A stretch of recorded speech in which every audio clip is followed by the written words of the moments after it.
I left my family. I left my kids. All right, tell me a few of these escape plans. Well, a lot of the stuff is, I did some filming that's going to come out in a couple of months about Brazil and the film, and we're doing a TV series now with About Klaus. being on the run. Yeah, On the Run will be out shortly. They're filming right now a TV series about mine and Klaus's life in Sweden and Denmark. For people who don't know Klaus. Klaus is one of my drug partners since the early 90s and helped me move around the world and helped me get passports out of West Africa and gave me connections with some senators and councilmen in those countries. And he helped me get on ships. He did a lot for me. He's one of the biggest drug deals in the history of, he is the biggest drug deal in the history of Denmark, but throughout Europe. So we became best friends and like brothers, and we travel today even. And we're doing a lot of things together with shows and movies. So he was with me. Coincidentally, he ended up in the same prison as me in Brazil. Do you know him before that? Yeah, I know him since 91. So, and that's why he helped me move around so much. And then, so what were some of the plots to make the big escape? We had so many. We above us is a catwalk of armed guards, machine gun, military police. And we were bribing some of them, and they were helping us cut the bars on the other side. So that was one. Now, when you say we were bribing, like, do you have money with you in jail?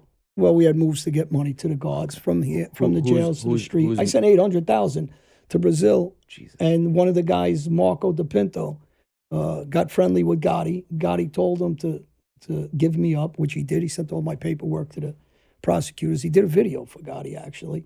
Kept my 800,000 and tried to give me a life sentence and ratted me out on his okay and told me he was going to protect him. So wait, when you say I gave him 800,000, like, how did you get that 800,000 to him? Bank transfers, wire transfers. My friend Mike Jacobs. Okay. Well, Mike Jacobs put all the paperwork out for the people that were questioning. They put it all over the internet, all the bank transfers, all the paperwork. Interpol got involved. The prosecutor's office got involved. So everybody knows factually the 800,000 was sent to this guy. And this is the same guy that I helped save his life. But he got pushed, I guess, by Gotti to help give me up when Gotti was meeting the government. And this was part of it. So, he did videos from his on YouTube, some nonsense that he said about. But what they forget is all these UK guys from Turkey, from Italy, we're all friends still. So these guys have started to come out and do interviews and talks for me and tell the truth about what they heard. So you pay the guy 800,000 for what exact reason? He's going to help. At the beginning, he actually was doing the right thing for me. Okay. When he was in prison with me, I protected him. He got out on the street. He was bribing cops for me. He was making deals to get them to move me. I had another part where military police moved me, what they call boppy. They call them, they're like, we used to call them ice cream boxes. It's a small box. It's completely, there's no room at all. And military police take you, like 4 of them would follow us, and they took me from one jail to another.